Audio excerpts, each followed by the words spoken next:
Well, good morning, Bakersfield, surrounding communities, and everybody watching online on YouTube, Twitch, and Facebook Live. This is the Early Bird Special on this 8th day of September, Monday morning. Plenty of football to talk about. NFL Week 1 just got done. Oh, I'm sorry. No, we have one more game tonight. NCAA Week 2 is finished. Sparky, good morning. Good morning. What else do we got today? Monday. We've got a jam-packed show with not only football, we'll have some miscellaneous news, the U.S. Open. We got some WWE news going into Monday Night Raw. Absolutely. We've got a busy week. Not today. No. We have KG joining us tomorrow. We'll have the BC guys, Rob and Kenny, joining us Wednesday like they always do on Wednesdays at 7:30 after a big home win. Okay, thank God. I was just about to ask. It's the one game I didn't get to check in on this weekend, but they I'm glad smashed to hear we won. Fantastic. They Love them. to hear that. BC looks good. Love to hear that. And Thursday we'll have Bolt Brady, our boy Anthony from Open Mic Thursdays at Ava's, which shouldn't be at Ava's much longer, but we'll hear it from Anthony. And then Friday we have a jam-packed show. Send in your football comments, fantasy.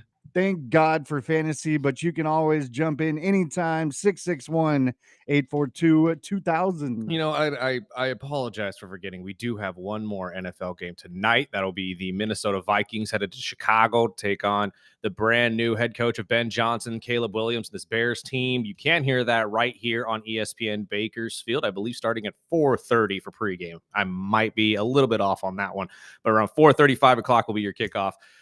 It's going to be a fantastic game, but after watching that Sunday night game last night, you might as well have finished week 1 on that. My God.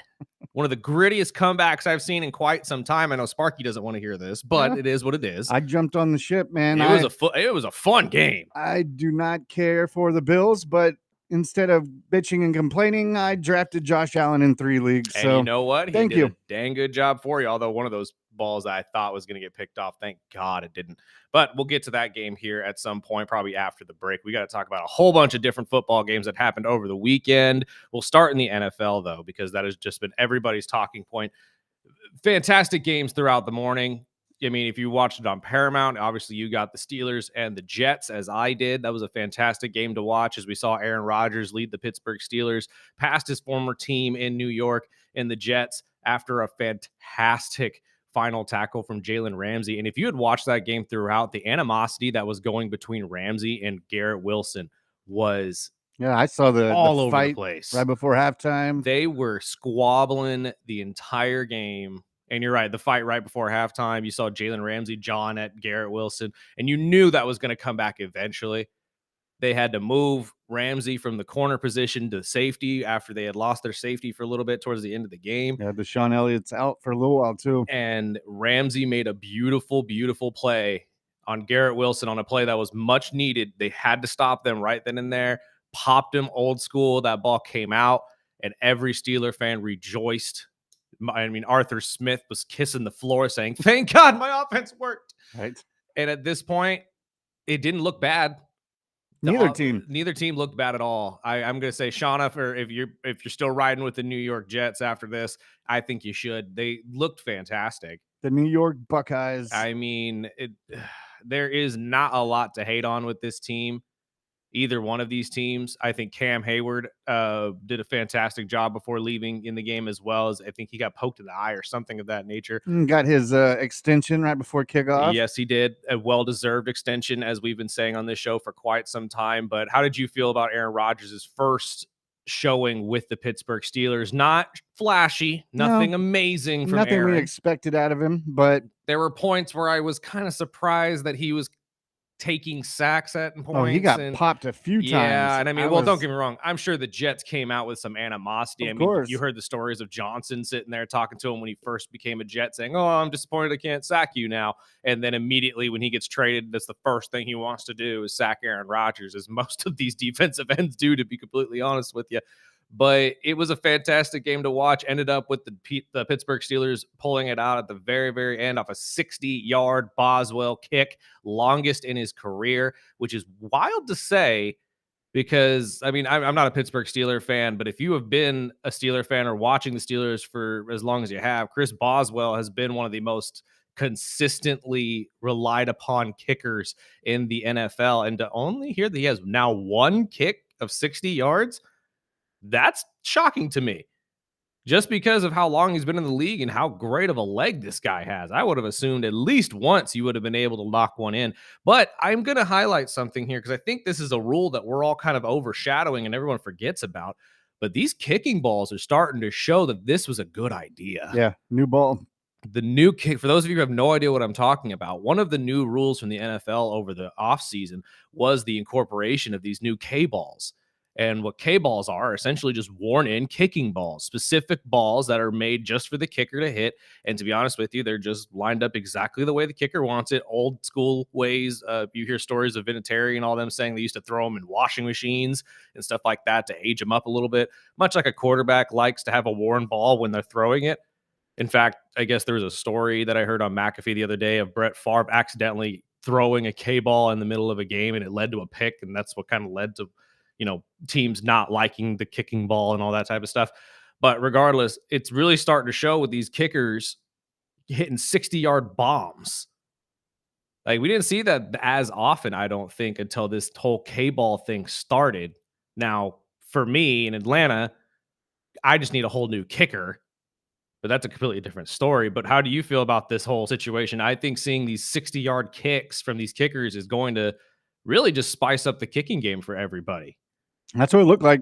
I mean, there was a lot of. I mean, unless you're a couple of teams that missed a few extra points, and it came back to bite them in the ass with the Cleveland. But I would say, when it comes to that, but overall, I was impressed with how the Jets came out. But I have to calm down some of these football fans, man. It's one game. Yeah, week Just one. relax. I heard from all sorts of, whether it was Raider fans, Dolphin fans, just relax. It is early in the season. Even Chiefs fans were like, we're crap. We're crap. I'm like, hey, a lot of these teams, I mean, the Ravens, half of the league is 0-1. Just relax. Let it work out. It's all about the developments between weeks 1 and 2. Exactly. And that's what I've been telling Dolphin fans. You're going to be fine. Just relax. They looked like crap. Yes, honestly. I watched it. But going back to the Jets Steelers game, I was expecting more of. I mean, we kind of planned it. We've been talking about Rodgers gonna, hit the tight ends a lot, which he did. But I was impressed. I actually thought the Pittsburgh Steelers defense looked real dry most of that game, and I did see Elliott, Hayward. There was a couple injuries in a lot of these games, but I was impressed what I saw out of Justin Fields. I wasn't expecting him to look as good as he did yesterday, but it's a long season and we'll see. You know what it seemed to me is you saw confident Justin. Exactly. Like we saw in Pittsburgh last year when he's really started getting his rhythm. When he was with Chicago, you very rarely ever saw it. I think in his rookie year, you saw it a little bit, or at least the flashes of it. But this is confident Justin Fields. This is Justin when he knows he can play in an offense that is built for him to succeed. And honestly, watching them play yesterday, I think the Jets are going to be fine.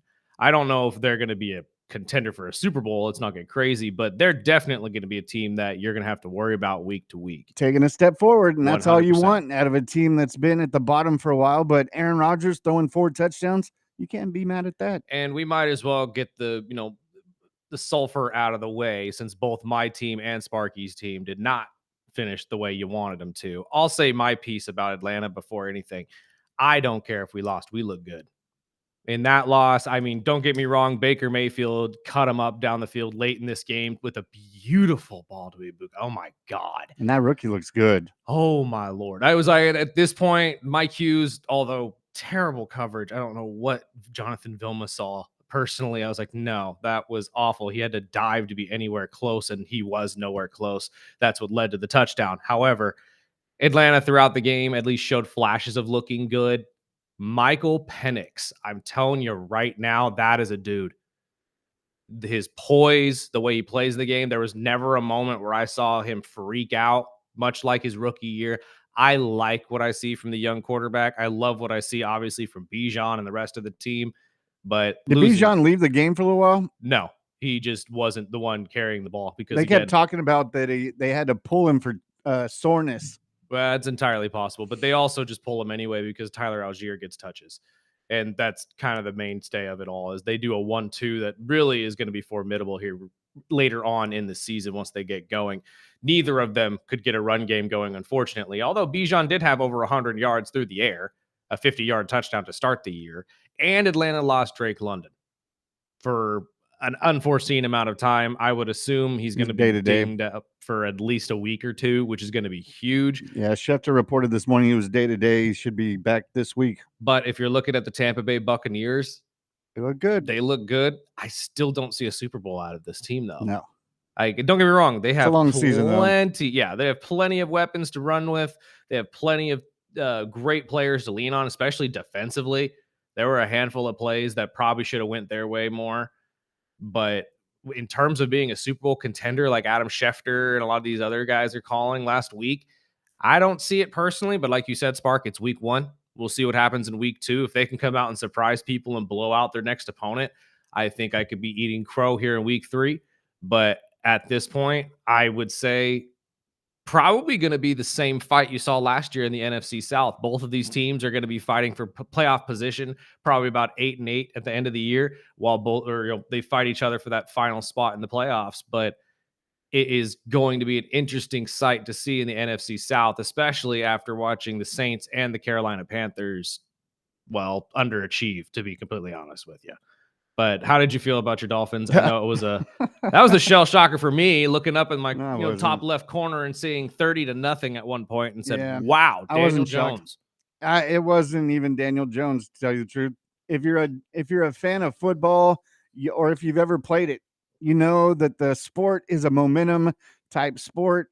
And Miami, after Tua's interception in the first half, where he overthrew Tua, which is, he overthrew Tyreek. But he looked confused the whole game after that. And if you've ever watched Tua when he has turnovers, it happens in bunches. But the whole momentum, everyone's blaming the defense. I will tell you, as a fan of football, it wasn't the defense. The defense actually came out, had some stops, but the momentum changed. Once they had the first stop, they ran into the kicker on the punter and gave him the ball back. And pretty much I was pretty sad to see that the Dolphins defense was on the field for more than 30 minutes in that game, and Tua and the whole offense couldn't get anything rolling, and they just looked uninspired. And it just looks like if Mike McDaniel cannot clean up, and we're going to have a serious test for the next 3 weeks. We've got division game after division game after division game. And if it wasn't for the Bills pulling out the win, everyone else in the AFC East lost yesterday.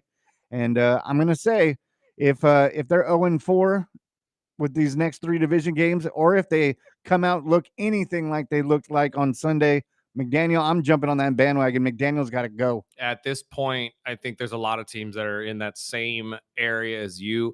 I think Giant fans are starting to feel the same way about Dable, especially after seeing the turmoil on the sideline this week with him and Neighbors. I think there's a lot of teams that are kind of weighing that option, and I don't blame you. I think McDaniel, that game, especially being down 30-0 to a team that, I mean, you've heard us talk about it ad nauseum the last couple of weeks, doesn't really have a starting quarterback. Nope. They really don't. Daniel Jones, Anthony Richardson are fantastic athletes, but realistically, when you want a starting quarterback, don't know if either of those guys really fit the bill of what you're trying to look for.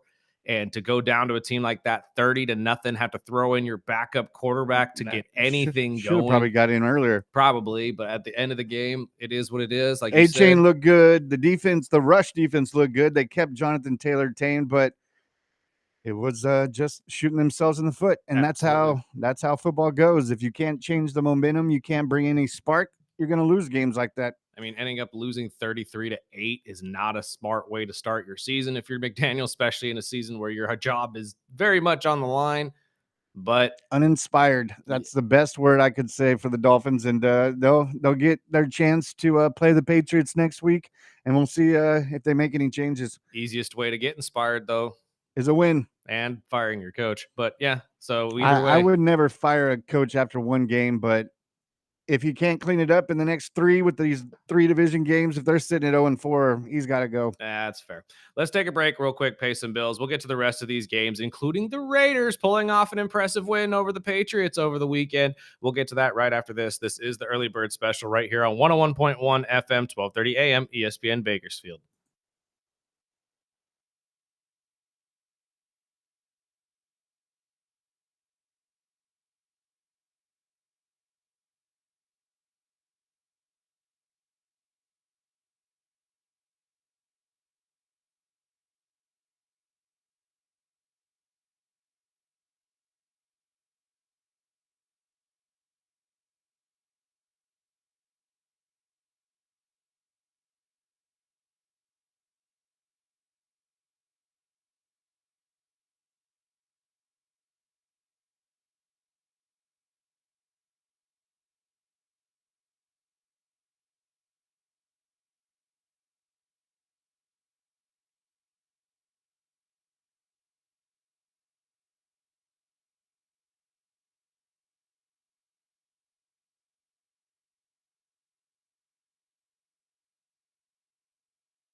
Welcome back.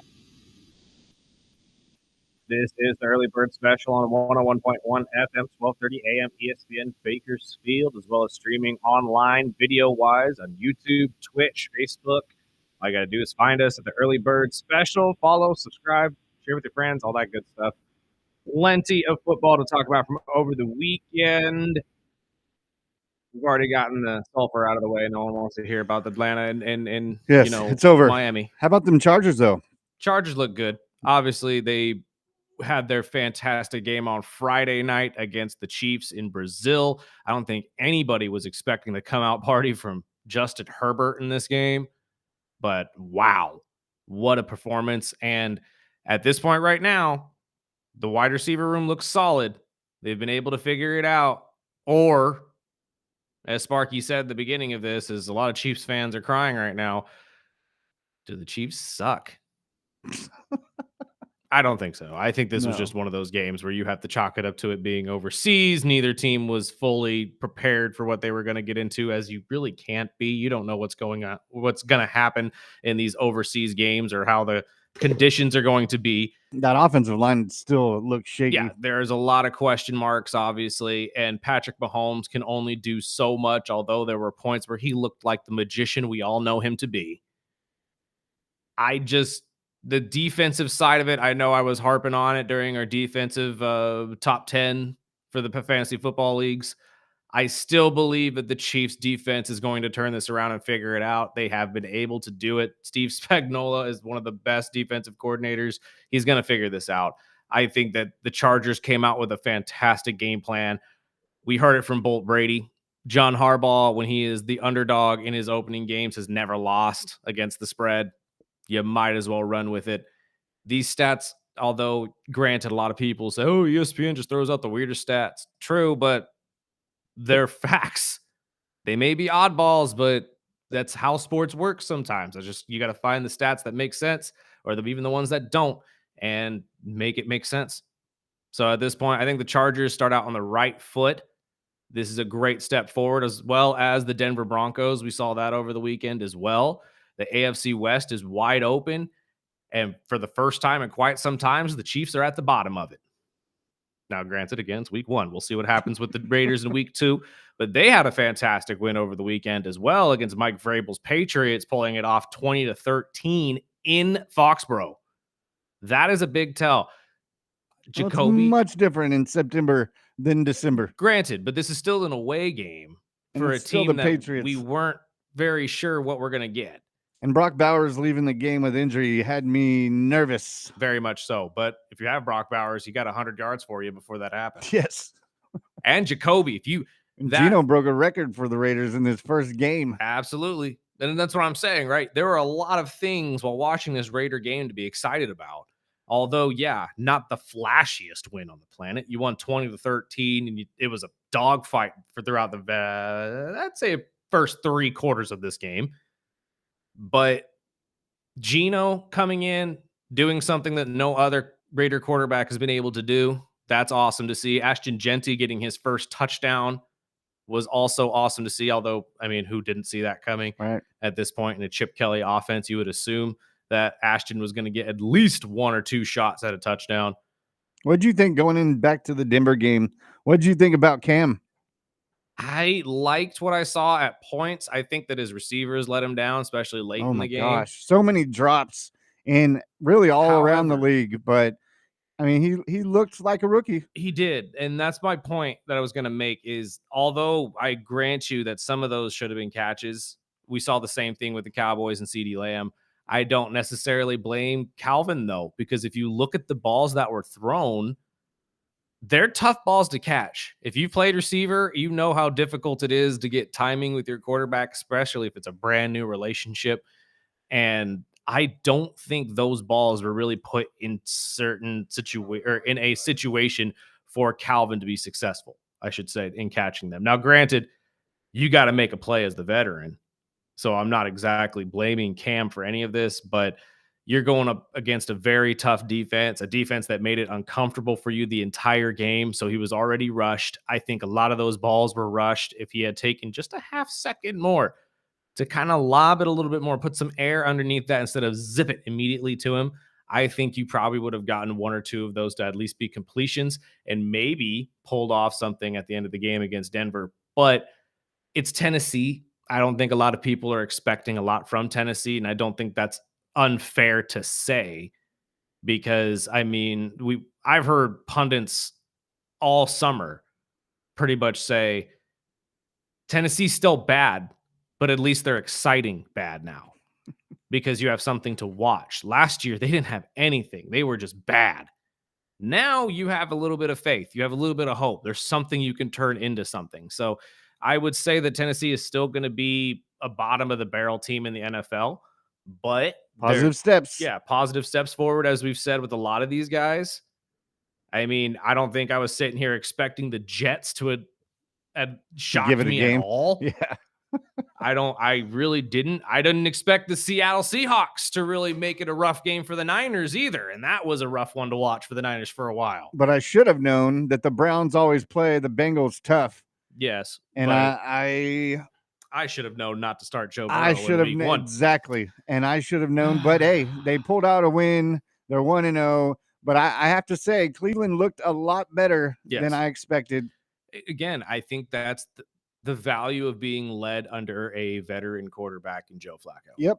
I don't think this team would have looked this good if you had Dylan Gabriel or Shedeur Sanders behind center. Myles Garrett is a beast. Myles, well, in all fairness, Myles was a non-factor in this game until the second half, and then he turned it on and became a monster that we all know he is.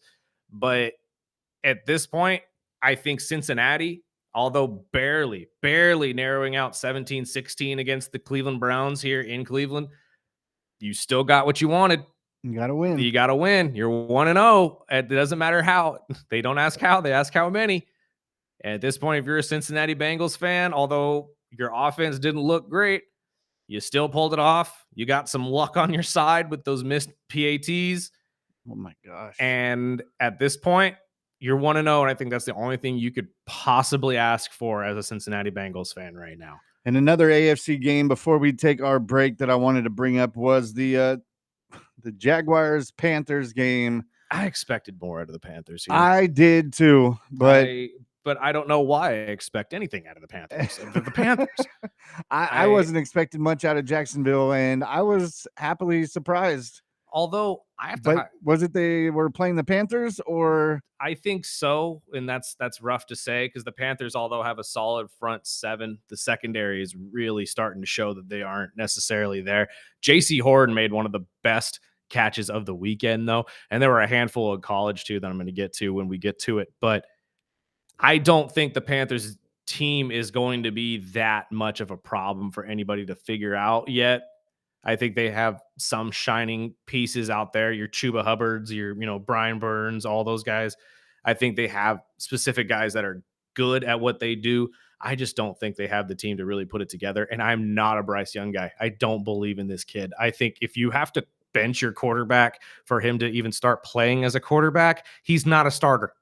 I'm sorry. You shouldn't have to bench somebody to get the best out of him, especially multiple times. Yeah, and he did not look good in that first game. Not at all. So I am not a fan of Bryce Young. I have not been one, though, to be completely honest with you.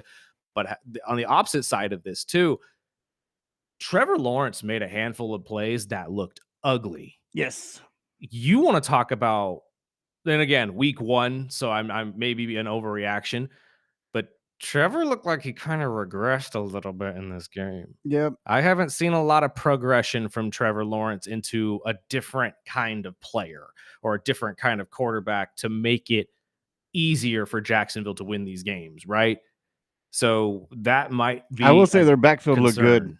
Their backfield looked good, and Travis Hunter, knowing that he was going to play both sides, he did play 68, 70% more on offense, but he finished with 6 receptions, 30-something yards, nothing flashy.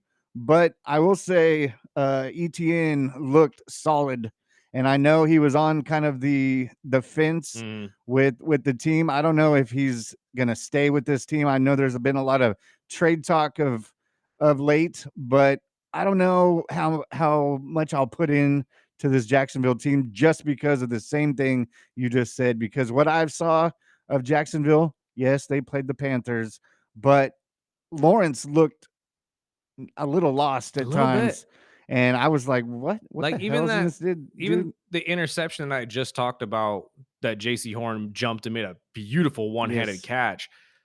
That ball looked like it was completely lost. I'm like, what? Where? What were you trying to put a there, duck. bud? It looked like a If duck. you had put any type of air underneath it and let Travis run to it, that would have been a touchdown. But he threw it under or underneath, and I don't know. Again, far be it for me to criticize an NFL quarterback like that, but it's just one of those situations where it left me lost. I was like, really? Like I expect a What little bit was that? more out of Trevor. So I don't know. Maybe that's me overreacting. Again, it doesn't really matter. They ended up winning 26-10 over a Carolina Panthers team that also looked lost. Well, that's So what they call it, the overreaction Monday. But we'll take a break. I'll throw in some NFC games before we get into a jam-packed college weekend right here on ESPN Bakersfield, 12:30 a.m. 101.1 FM.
Welcome back.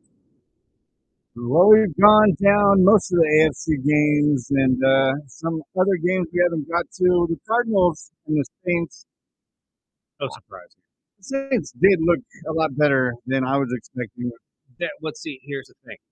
When the bar is so low, It's easy to get surprised Even the monkey can jump over the top. No, I'm every kidding. once in a while. No, it is one of those situations where I did not expect a whole ton from the Saints. I do agree with you though that pulling off 13-20 here against a Cardinals team that, although I still might be at the bottom of the NFC West, I'm not a whole ton certain how much we're going to get out of this Cardinals team. But the Saints still, to me, have no hope of really turning into anything formidable outside of that random, upset win throughout the season. I do expect, don't get me wrong, the Saints are probably going to beat the Falcons once, the Bucks once. Like these interdivision games, even when the teams don't look very good on paper, they still end up pulling out a random victory. It's the NFL. Any given Sunday, it does not matter. But this Sunday, Spencer Rattler in another attempt to become a starter, I think now has a lot of Saints fans and a lot of pundits wondering when is it going to be Tyler Shuck's time. I again, I'd still step into the idea of even if you threw Tyler in there, would he be any different? Yeah, there's not a lot of weapons on that Not a team. not a lot to go off of unless you're going to throw the ball to Alvin Kamara 50 times. Yeah, and teams that are probably in the same boat with the Commanders dominating the Giants, but not only the neighbors little chat with the ball over the on the sidelines, but there's always already fans ready for some Jackson Dart. Exactly. And I wouldn't be surprised if that one comes sooner rather than later. I know Dayball came out after the game, said there is no decision on Mm-mm. who will be starting this week. And that, I mean, that could be a flag where maybe it is time. Dayball is working for his job. I think at this point, your number one receiver would love a new quarterback because Neighbors was not happy at all during this Russ game. looked shaky, man. Again, what are we expecting though? Let's be honest. When was the last time we saw Russ be Russ? We saw some glimpses of it in Pittsburgh, but not not Not as bad as I Russ. saw. That's what I'm saying. I have yet to see Russ return to Russ, like super Russ form.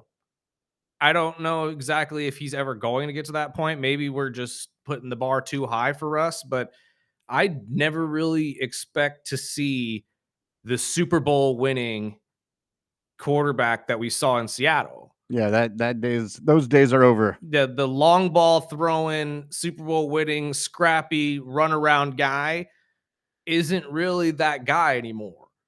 Oh, he's got the strength to throw it deep. He's just thrown into the wrong team. But that's the thing I think is I saw a 70-yard pass yesterday, but I was like, there was nobody there. And it was just like, okay, what are they doing, first of all?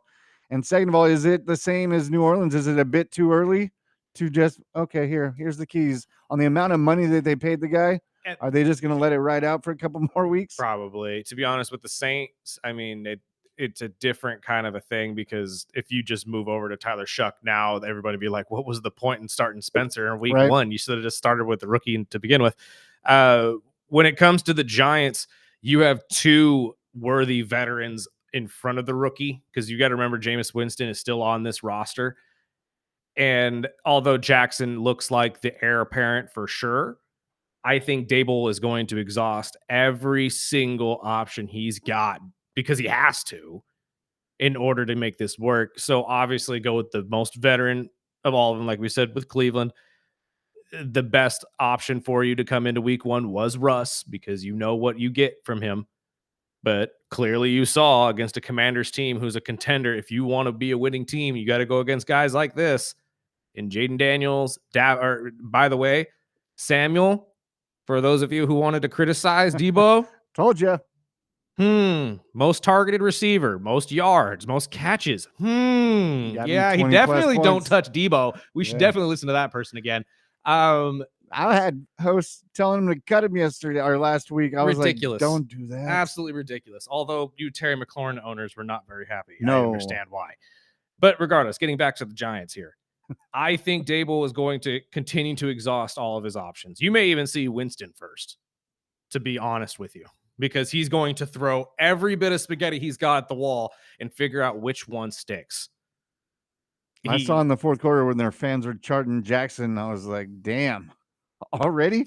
Well, that's that's kind of the double-sided sword, huh, of the preseason, when you see these rookies do so well and then you immediately say, that's the guy. Why are we wasting time? That's the guy. Mm-hmm. And much like we heard from Derek Carr last week, we are in a society that is a give it to me now society. So if you don't do whatever you can to turn around your franchise and get us back into playoff contention this year, and to be honest with you, if the New England Patriots end up pulling that off this year, it's going to make that so much worse. Because can you imagine football fans watching a franchise go from having the greatest quarterback of all time, having one bad year, and then turning around and being back to being a playoff team?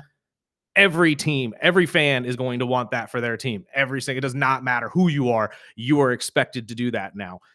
But regardless, though, with this Giant situation, it's just going to have to go that way. If you want to succeed, you're going to have to throw every bit of spaghetti at the wall and figure out which one of these quarterbacks work. And fans are just going to have to sit there and wait, because granted, Jackson Dart looked good in preseason. That's still preseason. These were still second stringers and third stringers. We don't know what Jackson's going to look like against starters yet. So what you're asking for, much like I said last week, may not be what you want. Maybe sitting Jackson for a considerable amount of time and letting him figure out the speed of the game first is the way to go. Yeah, you got to overlook the whole team, not just this week or next week. It's got to be for the better future. And you throw in a quarterback a little bit too early, you start finding yourself in that same situation like Carolina's put themselves in, where they put him in and then they're messing with the guy, then they pull him out, and you can see it in the head of the quarterback. I mean, this guy is supposed to be the quarterback that leads your team. And when you start putting him in a bit early, it goes right back to what Carr and his brother was saying on their podcast. But the other games I wanted to throw in real quick before we get into the Sunday night game, the Niners, Seahawks, great game. Fantastic. I'm not sure about Kittle's injury. I didn't catch that part. I came in and he was in dressed clothes already. I was another like, damn. season, another Kittle injury. Right at this point. That guy plays his ass off every single game. So I would assume he's going to get injured at some point during the year. But as I said during our tight ends video, he's still played 14, 15 games every single year. So he may get banged up, but he'll be back. Trust me, you got nothing to worry about in terms of longevity. The Packers with a nice home win against Detroit. And like we had said, Detroit's offensive play calling, man, Jesus, that was horrible. I don't know who's calling the plays. I don't know if it's Dan Campbell or I don't know if it's the new offensive coordinator, but I agree, not what you want at all if you're a Detroit Lions fan. I'm very excited to hear what McAfee is going to say on this show, because his producer is a very, very, very vocal Detroit Lions fan and is very knowledgeable in the area. So I'm curious to see what Detroit fans are like. I'm not going to be able to hear McAfee. Yeah, you're not going to be able to talk. Just like I told Boydston last night, congratulations, you got to win. Luckily, you don't have to play the Dolphins every week. Just soak it in for a week, and then we'll find out who the Colts really are next week. We did see Micah Parsons in his first game, got a first sack as a Packer. I did not expect them to play him as much as they did, and they did scheme him in multiple areas. He dropped back in coverage. He looked good. Micah, I think, has found a new home. That I think whole Green team Bay's fantastic. Had a nice spark with Mike in there, 100. and you could tell even in the crowd they were pumped, and it was a hell of a home win. And then finally the Rams Texans. I don't know if it was the Texans just looking a little lost, or if it's the Rams that actually had a complete team. If you talk to any Rams fan or you talk to anybody who covers the Rams have had a developing defense for a while that has been able to figure it out. So I would not be surprised if this is legitimately the Rams. Now, the concern for the Rams, I think, still stems from Matthew Stafford in this back situation. There were times where he looked like the Matthew Stafford of old, and then there were times where he looked like old Matthew Stafford. So it really depends on how all of this is kind of combated throughout the year. Is this going to be a long-standing injury that he is going to be dealing with? But 14 points, if you're a Ram, is not going to be enough. Well, that defense did look good, though. They did. And that's what kept you in the game. I think the defense of the Houston Texans looked good as well. Them losing Stingley a little early probably faltered them a little more than they were hoping. And I think still, even while losing your best corner, you guys looked fantastic against two top tier wide receivers because they kept Adams to a pretty respectable game. And Puka, although getting plenty of targets, was banged up every single time he touched the football. I think there were points where he had no idea where he was. He was literally bleeding from the head at one point. Yeah, I saw that. That was a gnarly hit he took, and I'm glad that there was nothing serious, but still, it was a great showing from both of these guys. Defensive showing, I think, throughout the weekend, really, besides a handful of these games, most of these games were defensive dominated. And I think that's really just how the NFL really goes in the first 3-4 weeks. You really don't see these offenses start to break out until weeks 4, 5, 6, when everybody is now scoring 20, 30 points in a game. But I think that this week you can just chalk it up to every team kind of just trying to figure it out, trying to figure out the motions and stuff. Not a lot of these guys played in the preseason, unlike the Cincinnati Bengals. So when it comes to the Texans and the Rams, I think that you're fine. You're kind of stalled out right now. I'm waiting to see what we get in week 2. If we don't see any improvement in week 2 from either of these teams, though, I would probably start steering towards worrying if your team's going to be in the playoff picture.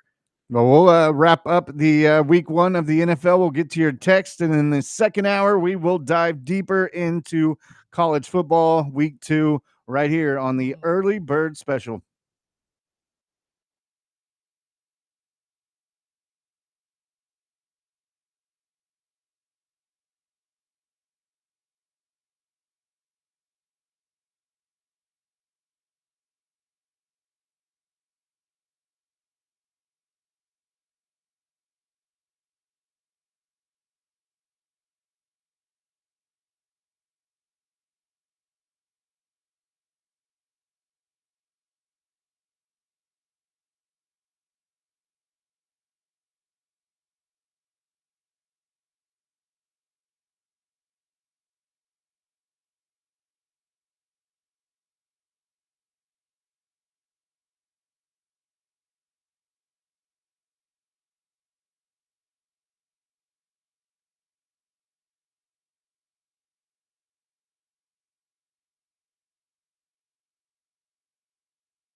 Welcome back to the Early Bird Special on 101.1 FM, 12:30 AM ESPN Bakersfield. Real quick, before I do a disservice, I totally forgot to actually mention this. Matthew Stafford becomes the 9th quarterback yesterday. 10th. 10th quarterback yesterday, I apologize, to join the 60,000 pass club. 60,000 pass yards, joins the likes of Tom Brady, Peyton Manning, Drew Brees, Matt Ryan, Dan Marino. Oh, who else is on that list? Aaron Rodgers, I believe, is on that list. Ben Roethlisberger. Unbelievable company. Phillip Rivers, I actually believe, is on that list as well. Does that automatically make him a first round Hall of Famer? Nope. Unfortunately not. I do believe that's a pretty good consideration, though, especially since he's won a Super Bowl already. But there are guys on this list, obviously, of the likes of Phillip Rivers and Matt Ryan, who most likely will not be first ballots either, even though arguable that Matt Ryan is the greatest Falcon to ever play. I saw Phillip Rivers come out and officially retire over the week. I was like, I thought you were retired already. Yeah, But well, okay. he officially retired a Charger, technically. So Well, he had said that he'd been having calls last season that he almost joined several teams last year. And I was like, really? Because last time I saw you play, I don't think any teams would be calling. You'd be surprised. Yeah, I was. I was surprised. I mean, again, longevity in the league. He's in the 60,000 pass club, as we just mentioned. Plus, it's Phillip Rivers. I mean, he's one of the greatest trash talkers ever. Yes. Like, anytime they mic him up, it is gold. I heard the some of the Giants defensive players saying that Jaden talks too damn much too. Well, okay. Look, man, when you're that good, you could talk. Now, the only thing, Jaden, I love your brother, but when mama is the bigger mouth in the family, I would probably shut yours. Let's talk about the Sunday night game real quick, though, because this was arguably the best game of the weekend, college and professional put together. The Buffalo Bills pull off a 15-point comeback in the fourth quarter against the Baltimore Ravens. It's like I've seen this before. It absolutely. It's the regular season Bills. And it comes off of a fumble from Derrick Henry, uncharacteristic as well, but it came at the perfect time. Ed Oliver has to be making a solid argument for himself as the best D tackle, if not top 10 D tackle in the league. He's definitely top 10. I don't think anybody really talks about him, though. I think we hear a lot about Chris Jones, obviously Cameron Hayward, and a lot of these other guys, but Ed Oliver, I mean, granted, this was a fantastic game from him and a showing out for week one that would be fantastic to see the rest of the year. Consistency is key in terms of gaining those, top spots in the league. But when you watch this game, when the Buffalo defense needed it the most, it was Ed Oliver making the play. I mean, there were points in this game where Derrick Henry was running all over people, making the secondary look like children, bouncing off of a fully grown man. The backup safety had to come in for Damar Hamlin at one point, try to make a tackle, and it didn't even look like he made contact with Henry before Henry broke away for another 40-yard gain. This was one of the greatest comebacks I've seen solely because it looked like the Baltimore Ravens had this in the bag just solely because of the run game from Henry. And then for Henry to be the reason it all fell apart, ironic or poetic, whichever way you want to put it, doesn't matter. The Buffalo Bills found a way and they turned it into a fantastic win for the final home opener in that stadium. Mind you, they are never going to open a season in that stadium again. How did you feel going into this? I know you're I already knew it was happening. Buffalo guy, but I hate Buffalo, but I also am not stupid. Wow. So I have Josh Allen in several fantasy leagues and it paid off. I also have Derrick Henry. So I killed it in all those leagues that I had him. But I know I saw it on the wall with about 5 or 6 minutes left before the fumble. Once they started getting a little too comfortable, and I'm like, okay. And Keon Coleman, he's key, and he's been key for the last 2 years. made He some always great steps up plays. when the team needs him. And I will say, with was it 2,500, 3,000 people that were already leaving, I'm like, that's written on the wall, dude. Like, you got to be silly if you think you're going to count out a 15-point game. If you've ever seen the Bills or Josh Allen, the game is not over until it's over. I'm not gonna lie to you. I almost wore my Josh Allen jersey to work this morning. If I had almost one, I did. would have, but I thank God, almost did, because but I said, my "No." big money league, I've got him, and I saw it coming, man, and it's hilarious He's the that MVP. people act like, oh, he's the Bills. Oh my gosh, I'm like, you've never watched the Bills in regular season? It's just the way it rolls, man. Josh Allen showed exactly why he was the MVP last year. He was poised in the most stressful of situations. Keon Coleman, I think here in the next 3 weeks, we're going to be referring to Keon Coleman as the number one wide receiver in Buffalo. And I say that because we went into this season thinking they didn't have one. I was like, who else do they have? Keon Palmer. Granted, Palmer had a great game too, though. I will give him his flowers, but Keon Coleman, when they need a big play, he should have had a 2-point conversion if he didn't get pushed out of bounds. We need to fix that rule. I think if a receiver gets pushed himself, he should be able to come back in and catch it. But if he runs out of bounds by himself, that's a completely different situation. We'll get to that later. But this game last night, fantastic win from the Bills, 41-40. Unfortunately, the Baltimore Ravens start 0-1 and have to start all over next week. We will be back right after this break. This is the Early Bird Special right here on 101.1 FM, 1230 AM, ESPN Bakersfield.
And welcome back. Hour 2 of the Early Bird Special right here on ESPN Bakersfield, as well as streaming live video-wise on YouTube, Twitch, and Facebook Live as well. Just go find us at the Early Bird Special. We've been running down all of the NFL games from over the weekend. You still got one more tonight, which you could hear right here on ESPN Bakersfield, as the Minnesota Vikings and JJ McCarthy head to Soldier Field to take on Ben Johnson and the Bears. Fantastic showings from most of the brand new coaches as well in the NFL. I think Aaron Glenn had a fantastic game with the Jets. And really what you saw from the Jets, if this is the team we're going to see going forward, I think they could be a pretty formidable team, really against anybody. But you got to figure out how to win games late, and receivers got to catch footballs. That's the end of the game. And we did pull out the football picks. I this just week. noticed that. I was looking at that to see if I ended up close. losing that. Jeremy and I went head to head, 8-6 for me, 6-8 for Jeremy. So, Jeremy, feel free to call back this week as well if you would like to try again in week 2. We will see who can pull off, or who can at least beat me in football picks with the week. But week 2 is going to be fantastic. We got Philadelphia and Kansas City in the Super Bowl rematch that we really should have gotten this week. I mean, hey, that's the NFL for you. And we have plenty more to talk about in the world of college ball as well. Wow. Because holy hair, was it fantastic weekend of football. Real quick as well. How many teams put up 65 plus? Well, again, that was going to be the PSA I was going to say. You have to take into account that, again, Ohio State played Grambling. LSU played Louisiana Tech. A lot of these teams Texas are still paying. Troy or something. Exactly. Clemson played Troy and actually almost lost. It was ugly. We'll get to in a second because Dabo had some fantastic comments for what the fans were cheering during the game. Take into account that this is early NCAA and a lot of these teams are playing those, confidence builder games, I like to call them. The teams that really have no business being in the same building as some of these guys, but because that this team needs a confidence builder, i.e. your Texas Longhorns needed a confidence builder, which they got. Thank God. Archie Manning actually looked like a good quarterback, and Sarkisian figured out how to beat a San Jose State team that, should have been a cakewalk. Regardless, the entire weekend of college ball was fantastic. Watching that Clemson-Troy game, there were points where I legitimately thought Clemson might get upset here, but was able to turn it around. And I think I was not alone, as the fan base was even starting to boo him out of the stadium. Let's hear from head coach Dabo Swinney real quick on their thoughts on the entire game. No, I was booing with them. Yeah, I was booing too. No, it don't bother me. Like, man, expectations are high here, man. Like, we got to play better. And, this is a place that cares. And, we care about how we play. And so, that's part of the game. It's a passionate place. And I was right along with them. 27-16 was the final. And this is the difference, I think, in the mentalities. I thought Dabo Swinney is a hard-nosed coach, and although the ACC is not necessarily the same monster as the SEC, that's how I know a team like Clemson would be able to take on teams like, Alabama or anybody like in that nature, LSU. The list goes on and on. When you have a coach like that puts it into perspective that you need your team to step up in these games, even these smaller games. Could you imagine if we were talking right now, if Troy pulled this out against Clemson this weekend? Number 8 in the nation gets taken down by Troy. And again, no disrespect to Troy, but a team that nobody was expecting to even be in the zip code of this top 10 college in the nation. And they had a point where I think they were up, 16-10? It was really starting to believe before that break. And, the Tigers probably getting the reaming of a lifetime from Dabo Swinney saying, what the hell are we doing? We could have seen one of the biggest upsets of the weekend, but thank God the team was able to turn it around and not fall to the side of, Florida, who lost to South Florida, I apologize, 18-16 over the weekend as well. There are a handful of these teams that you expect more from, and the Clemson Tigers are definitely one of them. I don't think that this entire thing with Troy was something you can just brush away. You've definitely got to figure this out. It's much like the Alabama situation. It is one of those that you just can't accept this. You really can't. With the history of winning and a team like Troy comes in and embarrasses you a little bit there. Ugh, ooh, eeh. I know you're not going to be falling in the rankings, my friend, but part of me feels like you should at least drop down to 9 or 10 just for giving Troy a chance. I don't know. What was your game of the week, my friend? There was a couple of them. I was here for the BC home game. I caught a couple games. I caught the Michigan Oklahoma game. That was fantastic. The Ole Miss Kentucky game was good. I mean, Baylor taking down SMU earlier in the morning was actually a lot of fun to watch as well. What I was stuck watching on our ESPN app over here was a bunch of blowouts. So I was like, okay. Well, again, when you watch Florida State win 77-7 or something of that nature against, what was I it? started to count. It was like the Ohio State 70. Was it Oregon had 69? I mean, there was a ton of big blowouts, but You're going to get expected. that early. Yeah, you're going to get that early. I mean, that's what kind of makes these early matchups between the ranked teams a lot more fun. Your Michigan and Oklahoma game, which was fantastic. And again, another test for a Michigan team that I think a lot of people have a lot of respect for and a lot of expectations for, especially with Bryce Underwood coming in, the highest paid NIL athlete, and they get embarrassed as well. The Iowa State game was good, and there was a handful of good games. Which a highlight out of that one as well. I don't mean to cut you off, but Iowa's coach still after two. Well, no, I'm sorry, he tied the record last week, but he's looking to become the top winning Big Ten coach ever. He's been with Iowa for 20 plus years, and he's finally eclipsed 200 plus wins. I would love to see them win, but I thought that the loss to Iowa State this weekend was poetic just because of the rivalry alone. If the Cyclones didn't pull this game off 16-13, this would be a completely different conversation, obviously. But I think we're going to be waiting for that record win for Iowa for the next couple weeks. I don't think they're going to get it anytime soon. But like we were saying, this was, build up for a lot of teams that needed it, especially Texas and Arch, and we got it. And I'm sure we'll get it for a couple more weeks before they get, a heavier competition. But it was good to see them at least smiling and not as stressed out. But and just throwing this out there, that's one of those games I just wish they wouldn't put on TV. Is a couple of these that were like, come on, man. Well, again, it's Arch, so everybody's thinking, "Oh, everyone going to want to watch the Manning kid play." It's like I want to watch competitive football. Oh, 100%. But again, the college ball is so ticky-tack with that in the first couple weeks. I mean, USC had 2 back-to-back, but that catch barn burners by the Trojans, yes, that I ended up posting earlier on, was it Saturday night when I was here? That was incredible. That was an awesome There was one. A handful of them. A handful. You see what I did there? Yeah. But yeah, but it was some crazy ass catches over the weekend. I'm trying to remember the one I was watching live, and it was called back. They didn't actually allow it.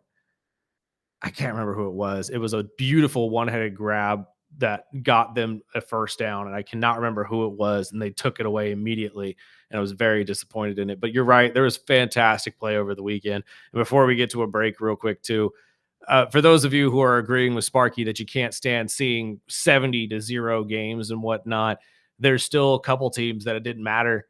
Alabama, I mean, 21st in the nation and win against UL Monroe 73-0, in which DeBoer's probably sitting there thinking, thank God we're back on track. Yeah, no one cared. No one cared that you got 70 points over the weekend. Same with Tennessee and a lot of these other teams. It's really going to matter when we get going here the next couple of weeks. We got a handful of upsets. I mean, Arizona State falling over the weekend to Mississippi State 24-20 was big. We already mentioned South Florida able to edge out Florida 18-16. That was big. Oklahoma over Michigan, although technically is a upset. I don't really count it as an upset. One was a 15th ranked, one was an 18th ranked. They're both fantastic teams, and one of these guys we're going to have to go down. So Michigan being the one to fall doesn't necessarily surprise me. And then the big one over the weekend, in my opinion, Baylor over SMU. Although SMU was a team that was able to sneak into the playoff last year, I think that the Cinderella is most likely done for the year and will not be anywhere close to the top 25, let alone the top echelon of teams to try to make the playoffs. So those were the big games the week. Let's take a quick break. We'll pay some bills. On the other side, we'll get to your guys' text messages and this story out of UCLA as one of their quarterbacks was arrested over the weekend and suspended by the team. So we'll give you the details on that. This is the Early Bird Special right here on 101.1 FM, 1230 AM, ESPN Bakersfield.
Welcome back. This is the Early Bird Special right here on ESPN Bakersfield, as well as streaming video online at the Early Bird Special YouTube page, Twitch page, Facebook Live, all that good stuff. We gave you our rundown of college ball and professional football over the weekend, but there are some stories that we got to get to that we found a little interesting. Let's start with the UCLA quarterback that was arrested on Friday, and no, it's not Nico Yamaya. Dummy is still going to be there to start the football games. This dummy, though, is his backup, Pierce Clarkson, who was arrested on Friday for an unspecified felony charge and has been suspended from the team indefinitely pending the outcome of said legal process, which means homeboy in trouble, and we going to find out what happened here very, very soon. Doesn't help that the UCLA Bruins have looked awful in the first 2 weeks of football, including Nico's, well, season opener a week ago, 2 weeks ago, where they got absolutely demolished. They lost this weekend to UNLV. So UCLA football not exactly hitting out on the right track here. What do you kind of feel about this entire situation? Have you been able to read up on this? I mean, Pierce Clarkson, again, not somebody that has really seen the field as of yet. So a lot of people probably don't know this kid's name, but if you're in charge felony wise, it seems like it's something very serious. This kid could not see the football field ever again, for all we know. Probably. I just don't know enough about the charges. I've heard about the guy just because all the transferring that he did and was an upside that, UCLA fans were at least planning on something for the future. But when you get caught up in something like this, it's just kind of hard to comment on when you don't really know what obviously the UCLA Bruins know enough that they're keeping him out and indefinitely. And I know he's due in court on October 3rd, so we'll probably hear a bit more of it. But it's a bad look, definitely a bad look. Well, this kid, for those of you who don't know, he's the son of prominent quarterback trainer Steve Clarkson, says ESPN. And as Sparky said, he's a transfer, played 2 years at Louisville, very, very little time on the field. He had 1 year at Ole Miss, I believe. And this transfer to the UCLA team more than likely was more of a deal for his dad, I would assume, than him, but gave him a spot under Nico as well, because I would assume Steve is probably one of those guys that's helping out the team if he is a prominent quarterback guru, I would assume. But I agree with you. Until we know what the charges are, it's hard really to say what this guy is going to be slapped with. But as a player who you've been around the league for a while, or I should say the NCAA for a while, you're getting your college education, I would hope and pray this doesn't do something to ruin his future after football. But being arrested on a felony charge here and you're third, fourth year in NCAA, it's not exactly a great look. So we'll see what we will see and give you guys an update once we know. But the UCLA football team has suspended him indefinitely and will probably keep it that way until the charges are found out and taken care of if he is seen to be absolved from them. It's serious enough. It's a felony. Yeah, so UCLA is already levering their idea of keeping him in the school or not. So we'll see how this all goes. The other story to come out of college too is a little bit of an update from what we talked about last week. Is University of North Carolina head coach Bill Belichick has claimed that he has barred all Patriot scouts from coming into his facility because, quote unquote, of course, I'm not welcome in their facility. Well, Mike Vrabel has come out and said, yeah, I'm pretty sure he is he's able to come to our facilities. Nothing would surprise me, but he's, to the best of his knowledge, able to actually walk into the New England facilities. That's why I feel like if there was some sort of levy against Bill Belichick where he was not welcome in the facilities, ESPN and a lot of other people would have reported on this by now. That's why I kind of found it a little ridiculous. I mean, now knowing what Mike Vrabel said, does that surprise you at all that this just seems to be some leftover salt between Belichick and Kraft? I think it's more of marketing. The North Carolina show, the in-season kind of not a Hard Knocks, but kind of a Hard Knocks type thing. It keeps them in the headlines.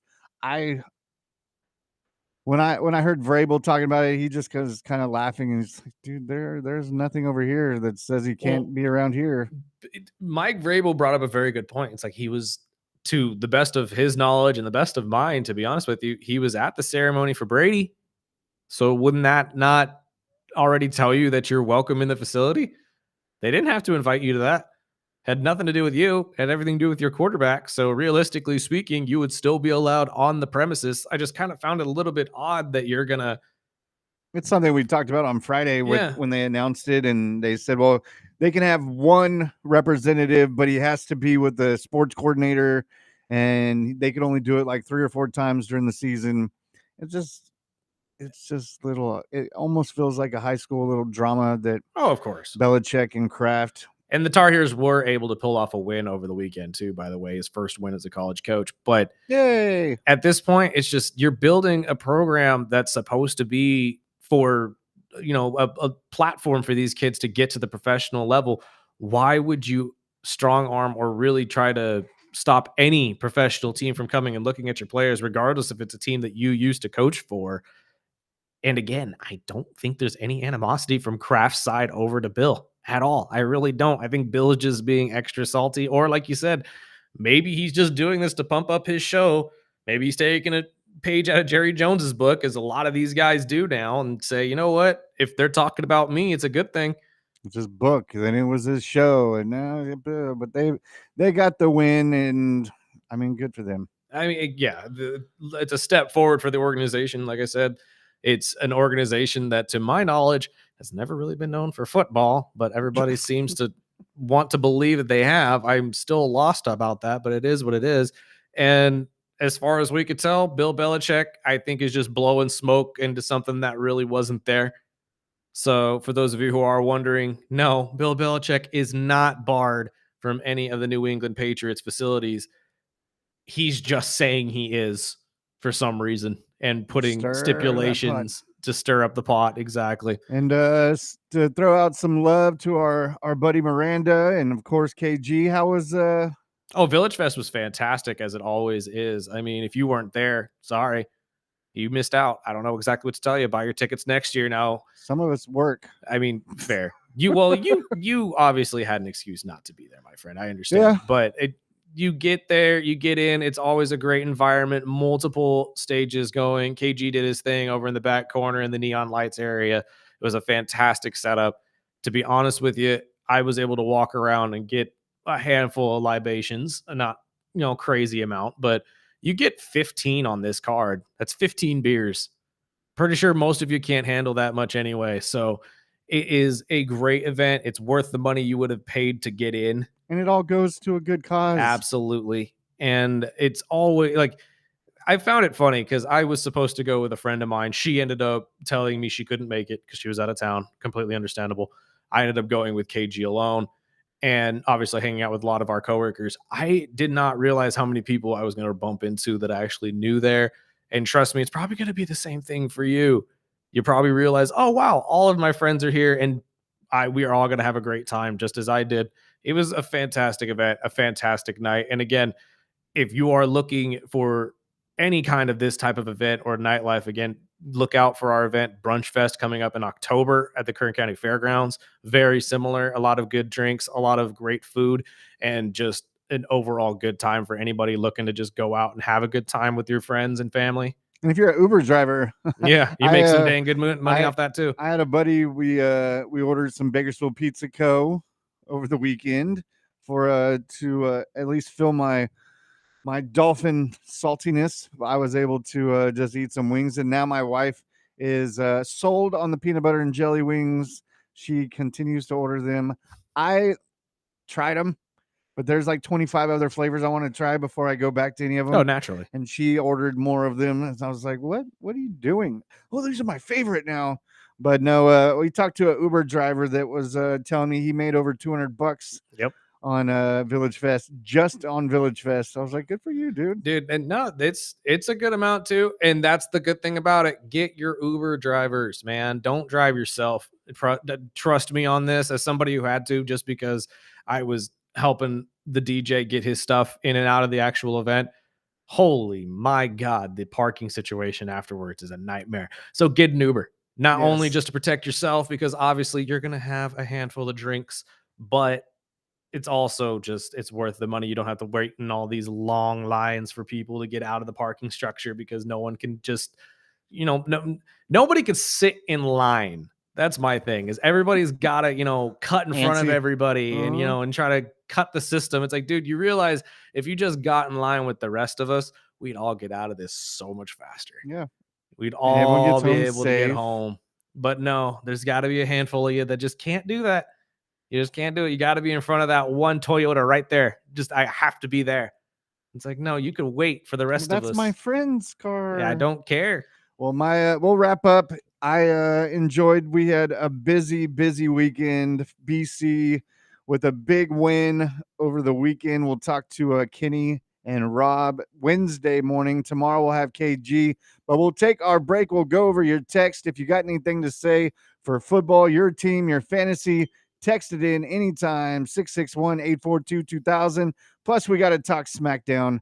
And we'll wrap up the show right after this break on the Early Bird Special.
Welcome back. This is the early bird special right here on 101.1 FM, 12:30 a.m. ESPN Bakersfield. And once again, Monday Night Football tonight, Vikings taking on the Bears. You can listen to it right here on ESPN Bakersfield. I believe kickoff is scheduled for 5:15, which means your pregame would probably be close to 4:30, 4:45-ish in that area right here on ESPN Bakersfield. Before we move on and get to some of our text message and whatnot, let's get a little bit of baseball in here because baseball is winding down. We are in the final 20 games. Oh, the season, the playoffs are starting to take shape. And I, yes, have been inundated with nothing but text messages and videos of this stupid Karen. I saw the Spirit Halloween that they were doing with the wig and the Phillies jersey. Of course she has to be a Phillies fan, right? I mean, my team can't just have normal fandom. No, we have to have the Karen that can't let the other Philly fan have a baseball.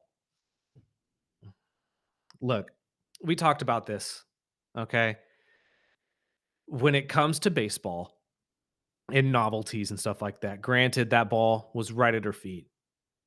That's on her for not picking that thing up quick enough. Exactly. Dad got in there slick, went yoink, and ran away with it. Why? Because he was faster than you, he was quicker than you, and that's on you. And the things that we do for our children. And for her to go and do what she did, cause that entire stir up, I'm happy that Miami and Philly both hooked the kid up. And I'm actually happy that Dad did the right thing. Karen's yelling in your face, this is going to be a problem. Just take the ball, give it back to her and say, get lost. Just get lost, lady. Fine, you win.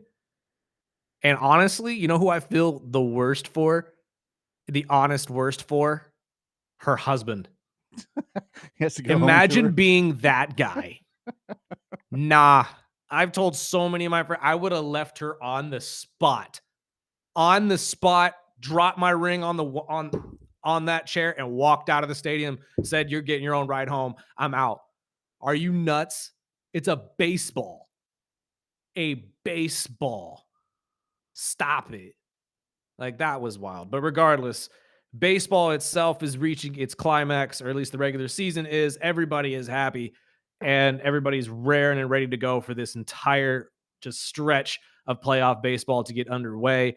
The Toronto Blue Jays still atop of the AL East over the Yankees 2 games and 3 games over the Red Sox, 3.5. I apologize. Detroit holding a pretty solid lead in the Central. Sparky's Mariners still 2.5 games behind the Cheaters. We still have faith. We still have faith. Every Dodger fan, put your hands together and pray that Sparky's team can pull this Dodger off. Fans. I don't. But let's do this because we're going to get to that in a second as well, because that was the greatest collapse in baseball history yesterday, and I'm not going to let that shy away either. In the NL, your Phillies, at least my Phillies, 7 games over the god-awful Mets, and happy to see it. The Central is being controlled by the Brewers, as it has been for a while now, with the Cubs 7.5 games back, and the Dodgers, in which we just talked about yesterday, or right now, with the greatest collapse in baseball's history yesterday. One game. Yesterday? Yes. I'm pretty sure it was yesterday. It was yesterday. No, you're right. I think it was Saturday. I think it was Saturday. Was a long mix. I know. It was at some point over the weekend. Yes, it was horrible. Yoshinobu Yamamoto. I felt so bad for that kid, man. Let's set the table. Dodgers taking on the Orioles. 3-0 lead.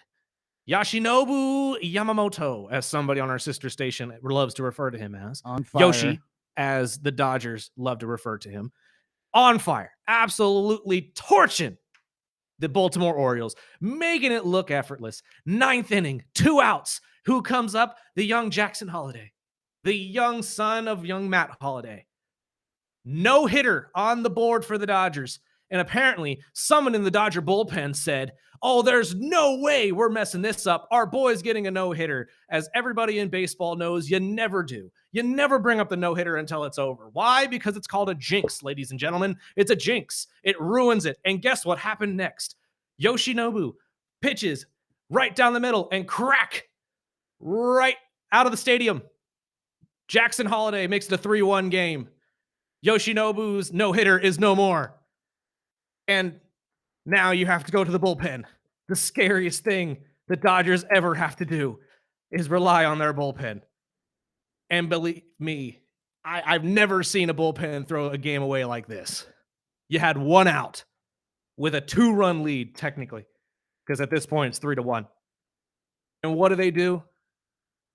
Blake Trinan and Tanner Scott find a way to blow this lead, and the Dodgers lose with one out left, 4-3 in walk-off fashion, as Blake Trinan throws a easily hittable curve right in the center for it to drop perfectly into center field and 2 Orioles to come across.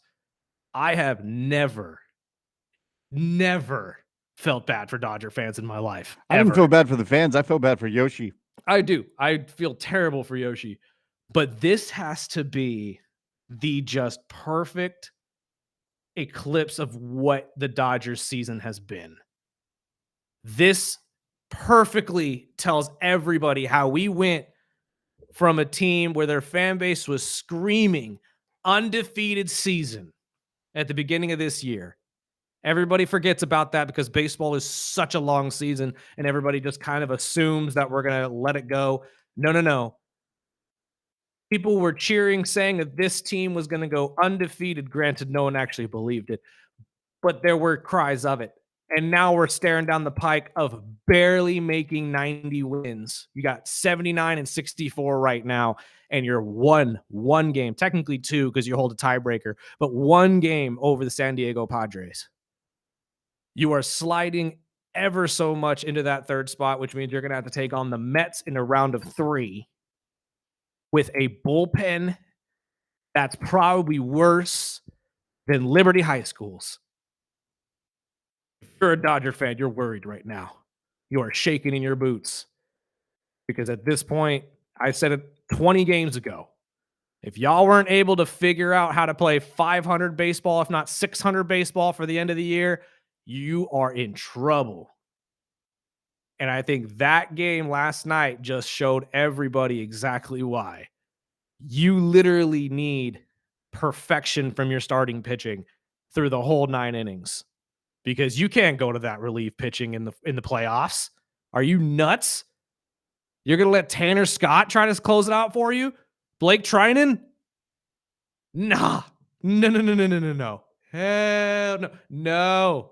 No. So I know Dodger fans are probably chiming in right now saying, of course you're going to bring this up, talk about the Dodgers, talk ill of the Dodgers. I'm sorry. When the team has one of the most historic falling aparts 2 nights ago, you're right, Sparky, because they won yesterday.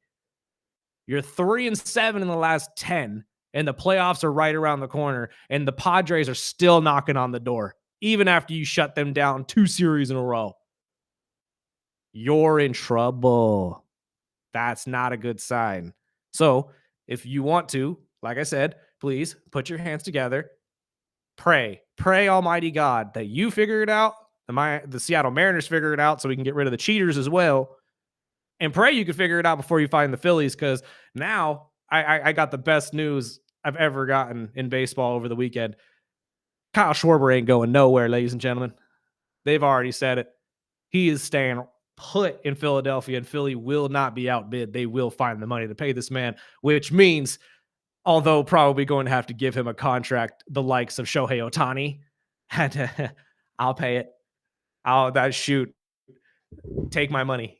Take it now, because that's Kyle freaking Schwarber, and that's not going anywhere. I love hearing about it. But baseball is reaching its penultimate climax, the greatest time of the year for baseball fans. Let's take a break real quick, pay some bills. We'll get to your guys' text messages and whatnot on the other side, plus a couple more stories that happened over the weekend. This is the Early Bird Special right here on 101.1 FM, 1230 AM, ESPN Bakersfield.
God, I haven't heard this song since high school.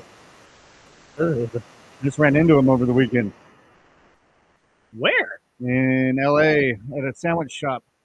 Really? Yeah. You just looked over and there was. Well, I go to Felipe's down in Koreatown, and a couple of guys were there having That's a interesting. friendship at the same time. So Nice. I forgot that I got to see them with my wife last year with Tech Nine. Oh, I was a big Hollywood Undead fan when they first came out, but I don't know, they just kind of fell off for me, and I just never really went back. Well, I'm vintage, so Oh, I get that. Totally get that. we've got so many texts. I don't think we're going to get to all of them, Well, but we'll try. we'll start with the first one. This one says we're already having drama in our fantasy league this year as Oh, the Lord. commish changed the defensive points. Denver got 40 plus points, Whoa! and he sends me the outline. Nah. So I'm a commish in several leagues. Usually I'm looking at it. They get 2.5 points for sacks, which is we Okay. usually get 2, so it's not that That's far not off. far off. They get 3 for fumble recoveries. In all the leagues I do is 2 points for sacks, interceptions, fumbles, blah, blah, blah, blah. This is the first league I've ever seen, but they get a 0.5 point for every 100 return yards, which is just strange. But Okay. the one that really got this where it was, they get points for 3 and outs, No. and they also get points for not only for sacks but tackles for loss. So not only do they get points for 3 and outs, but they also get 4th down All stops. right. Public service announcement, 47 points. because that's excessive. But this is coming from somebody who does kind of run a league. I'm not the commish, but me and my best friend made a league in which all of my friends work, or we all play in, and we have tweaked the stats a little bit. But never, ever, ever go above and beyond and say, "Oh, we need to, reward them for more." Stop. Trust me, the system rewards them enough when they have a good game. If you want to make small tweaks like the 2.5 instead of 2 points, okay, that's fine. That's whatever. Extra 0.5 point isn't that big of a deal. But when you're rewarding teams for every 3 and out and every major play they make or every tackle, that's excessive. And you're going to have stuff like this where now your friends are all going to get mad because I would assume conveniently the commissioner probably has Denver's defense and started them. And now everybody assumes that you just did that to squeeze yourself into a 1-0 win. And See, trust when you me, make changes like that, that's when you leave it to the league to vote on. exactly. Make sure your friends and whoever's in this league with you agree on it, because And they're trust all me, aware of it. when you anger everybody in the league and nobody wants to play anymore, you just ruined it. And I texted him back because a team in our league had got 24.5. Yeah. So I said, send me the breakdown, and that's what he did. The next text says, I've been a long time NFL fan going back to the 80s, but I am sold that the NFL is now sports entertainment. Oh, 100%. And winners are already set. Been Okay. on the fence after seeing some nicely placed calls for years, but after the Thursday night game and even going to last night's game, I'm a Bills fan. Still the best thing to watch. I'm not knocking it, but wrestling is sports entertainment, and so is the NFL. True on 2 points. I agree with you that it is sports entertainment, and I agree with you that it is set up that way. I do not agree that the wins are already determined. That part I'm not really sold on. You can have both. I think the NFL has done a great thing, especially with Roger Goodell, when it has recognized that it really is a television show. It's a television program. I think a lot of sports organizations would benefit from kind of adopting the same mindset, especially the NBA. But in terms of how they build the season, what games are where, obviously, you heard me say it earlier in the show, it should have been Thursday night, should have been the Chiefs and Philadelphia Eagles, not week 2. That is all set up because of ratings. Yeah, they had to pumping it sell some up. tickets in Brazil. The likelihood of the Eagles, the champion, losing to the Cowboys was way lower than the likelihood of them losing to the Chiefs. So obviously you want your champion to come out with 1-0.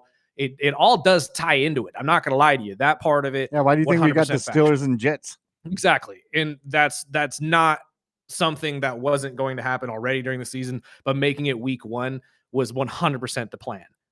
So, like, to a degree, I agree with you. That is 100% factual. It is sports entertainment to that degree. But to say that the games, or at least the winners, are predetermined, let's not go that far. We're not watching the WWE. The next one says, I can't remember which team it was. Saw the college player spitting in another player's face. So disrespectful. Florida. Both leagues if I'm will not need to mistaken. step in quickly before this begins to be the new regular. And I saw the same thing. I want to say it was Florida. It was a prominent school. And again, I agree with you 100%. This is what we're talking about. You can't be doing that. It's disrespectful to the opponent. And granted, trash talk is one thing, but you got to teach these young athletes to keep their cool in those types of situations, because that's just a life lesson thing that these guys got to learn. You can't be acting out like that in real life outside of a football game. So I wouldn't be doing it in a football game either. You know what I mean? The next one says, we get it, Bird. As long as Ohtani is a Dodger, the Phillies and Kyle aren't going to do a thing. Says who? Let's calm down on that second part. Now, granted, yes, I'm just setting the table of what was the greatest collapse in MLB this year, but that's just because that's what happened. You can't get mad at me. Don't get you can get mad at me all you want, but look, brother, I'm sorry, not you, your manager, Dave Roberts, was the one who rides or dies with these guys in the relief pitching core. I'm just saying, you're in trouble. Next one says, just like a Phillies fan running his mouth. It's all good. World Sorry. Series champs will come together like always. Go blue. Look at the records. Okay. Oh, yes, look at the records. You're 100% right. Look at their records right now. Philadelphia's on top of you. So that doesn't exactly help your case any. I Sorry think about he that. was talking about the World Series. I don't care. That's the past. Well, you asked. You guys are going to not talk about this local coach being arrested, but a UCLA quarterback that's a backup? Was gonna let Greg Kern touch that one, to be honest with you. We do know of the situation at CSUB. I mean, do we want to get into it? The assistant coach over at CSUB was arrested last week for, human trafficking. It's And something drugs that were added to it. It's It's a screwed up story. I mean, we wanted to wait for more information, but you're right. It's a disservice on our part to not at least mention it. But this is a guy who I actually found out over the weekend. I don't have ties to him personally, but I know people who do. So I don't want to speak out of turn of who this guy is or, what this situation could possibly be. But you're right. CSUB's assistant coach was booked last week. I got told by the Kerr show, I believe on Thursday or Friday of last week when it broke. But it's just one of those situations, like we said, you don't want to see it. You never want to see it. How he had time to even go about doing this, I don't know. But it's not acceptable whatsoever. I hope Rod Barnes, if he hasn't already, has some sort of statement release that puts it all into perspective. But as of right now, CSUB is dealing with that in the aftermath of it. When we have more information on it, we'll let you know. But at this point, I mean, I just didn't want to touch it just because we didn't know the full story. And not saying absolving him of anything, but this is more of you got to wait and see what is going to come out of this from the organization standpoint. So, yeah. And hopefully the families all involved are good to go. And yeah, it's hard to talk about, really. That's why I was going to let, like we said last week with Coach, it's not that we don't want to talk about the stuff here locally. We have the best in the biz that comes on from noon to 2. You can listen to the Greg Kerr show right here on ESPN Bakersfield. He covers the local stuff better than we ever could. And to be honest with you, he's probably got much more information from the inside of these organizations than we do. So we can only tell you from what we understand from the stories that have been released. So once we get an update, we'll give it to you. The next one says, you guys were right. Should have bet on it. The green toy made his appearance at the Rams game. Did you see the lady get her nose broken by a Rams fan at the same game? Keeping it classy in LA, baby. Well, I mean, that's just sports in general, man. If you go to any NFL game, you're going to see a fight up in the stands. I'm a firm believer in that now. Every single one I've gone to, there's at least been one. It is really, and again, this could tie into the Philly Karen story. Fans, you got to start acting right. And actually, the story we didn't get to that we needed to, Lamar Jackson and DeAndre Hopkins getting into it with Buffalo fans afterwards. After they got pushed. Now, this is what I'm talking about, though. When do we draw the line at fandom? You know what I mean? Like, I'm all for everybody being loud and being trash talky and stuff like that, but everybody's got to take a step back and realize that none of this really should be affecting your life. And if it is, you got to make some changes. Yeah, we saw the same thing with Rhea Ripley in Paris. Yes, that was really weird, actually. I didn't even want to. When it comes to meeting your favorite wrestlers, just follow the rules. Don't touch them. Don't be creepy. Like, what's wrong with you guys? But in terms of like the fandom of football and stuff like that, I get trash talking other players, but don't put hands on them. What's wrong with you? And I don't disrespect Lamar or DeAndre for what they had to do to get out of that situation. But Buffalo fans in general have been very notorious for going over the top. Philadelphia fans also. But when do we draw the line, man? When do we really draw the line and start protecting these athletes? It's starting to get a little ridiculous, in my opinion. The next one says Jacoby Lane with the catch of the year, ? Ooh. Probably. At least a high contender. I'm telling you that I can't remember what game it was I was watching. It was one of those just the random big teams against the little team games. And one of the receivers on the smaller school made a fantastic one-handed grab on the sideline. I think it was Toledo. I can't even remember. It doesn't matter. Lane's catch, though, at that USC. Oh, my God. But it also goes to show a lot of these athletes are just getting better and better and better at every position. And I know a lot of you old school players are listening to us talk about this. Say, well, yeah, when they have gloves on, it's easy to catch a ball one-handed. Try catching the ball one-handed when the defender's literally pulling down your other arm, though. Like, it's pretty tough. And to just shake that defender off and walk in as if nothing happened, that was pretty impressive. So, yeah, I'd say it's a candidate for sure. And the last one says, who was the Phillies pitcher that struck the guy out with a 20, 30 mile per hour pitch? Oh, it wasn't even a pitcher. It was one of our not relief guys. It was one of the field guys, if I'm not mistaken, unless it was Romero. But I honestly wasn't watching that game at that time. I believe that was Saturday night, and I was at Village Fest, caught up in all of that craziness. That was fun. It was 100% fun. I don't mean craziness in a negative way, but it doesn't matter. It just goes to show we can strike somebody out and end the game with 32 miles an hour. Dodger fans, where are you now? Join us back here tomorrow, 7 to 9 a.m. Feel free to text in. Give me all the grief in the world. I don't care. I'm going to run my mouth to the end of the season, baby. Is baseball time. But until then, we got our guy KG coming in tomorrow. Raw is live today at its usual time on Netflix. Hour early. It's an hour early. Oh, it's right. They're going to the 4 o'clock now. They're going to the 4 o'clock hour. So you're right. So it's at 4 o'clock on Netflix. I apologize. For those of you who are working, looks like you're going to have to carve out the last hour of your day. Much like I. But until then, we got to get out of the way for the great Rich Eisen. This has been the Early Bird Special on ESPN Bakersfield. Follow us on all social media platforms, Facebook, Instagram, TikTok, YouTube, all over the place. Sparky, let's get out of here.